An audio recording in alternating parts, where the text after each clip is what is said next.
Guys, I found the ball.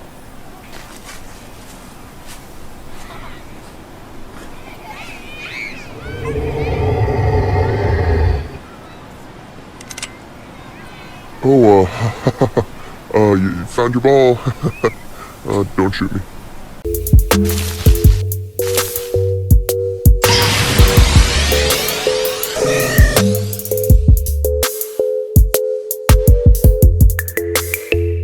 There's an old legend from the Unova region that describes how Kyurem fell from a meteorite many years ago. It also goes on saying that Kyurem lives in a cave and comes out every once in a while to eat children. Well, in this video, I'm gonna disprove that statement while also giving you guys the background story and the complete origin on the Pokemon Kyurem. Without further ado, guys, let's jump into one of the coolest legendary origins of all time.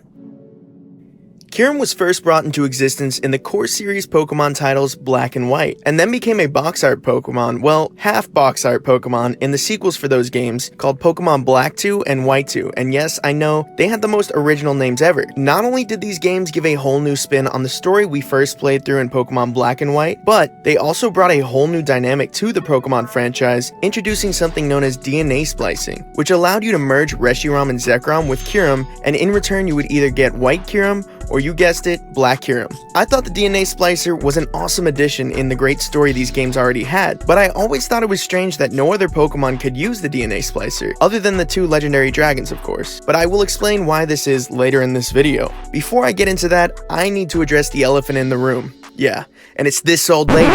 This old lady has been spreading rumors about the legendary Pokemon Kyurem for years, and it's got the whole Pokemon community asking questions. And it all started because she says, there's a monster in a cave who eats people, and it also fell from a meteorite. Well, Grandma, you're wrong. Kyurem isn't a crazy monster who eats people, and it's definitely not from outer space. If you would have watched my Origin of Reshiram video, you would have known this. By the way, that also goes for you watching this video right now. If you want to check out that video, it's on the top of your screen, but wait until this video's over. The reason why we can disprove this crazy old lady's statement is because Kyurem is part of something called the Teo Trio. The Teo Trio is a dragon trio which consists of the legendary dragons Reshiram, Zekrom, and Kyurem. And as we all know, thousands of years ago, Reshiram and Zekrom were once one original dragon Pokemon. This Pokemon was extremely powerful and would look over the Kingdom of the Vale. Eventually, this Pokemon was split by the ideals of two twin heroes, and upon splitting apart and becoming Reshiram and Zekrom, something else happened. The shell from the original dragon was left behind in the transformation, almost like a snake shedding its skin. The Pokemon that was left behind is none other than the legendary dragon Kyurem. The story of the original dragon actually has to do with an ancient Chinese philosophy. I spoke more about it in the Reshiram video, so I'm not going to dive into it too deep here, but basically it is based off of the Chinese philosophy of Yin and Yang. I know all of you have seen this symbol somewhere, whether it was on a karate outfit or on the window of somebody's car.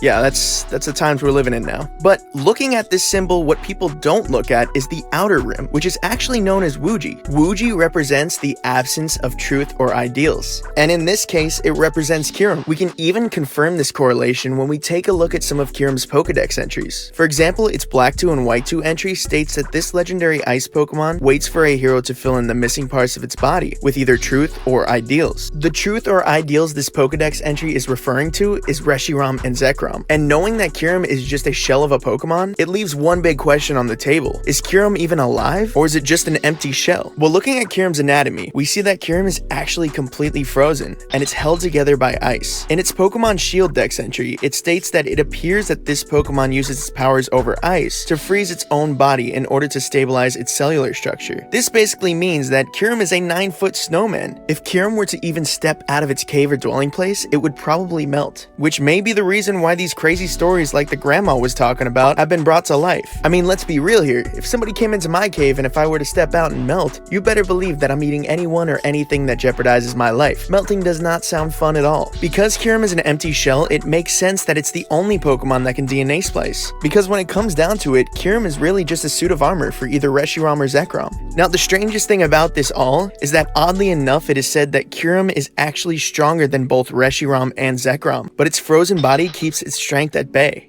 And DNA splicing is the only way to unleash Kyurem's true potential. Knowing that Kyurem is just an empty shell of a dragon makes me feel a little more comfortable with the fact that Pokemon Gray never came out. I remember when Pokemon Black 2 and White 2 came out, everyone was shocked because they just added a 2 to the already existing titles. The true legendaries in these stories have always been, and always will be, Reshiram and Zekrom, considering their power is needed to make Kyurem great. So there you have it, guys, the origin of Kyurem. Thank you so much for watching. If you like this video, make sure to give it a thumbs up and subscribe, and if you haven't watched the origin of Reshiram, please do. It's a great video. As always, Pokemon fans, take it easy and peace out.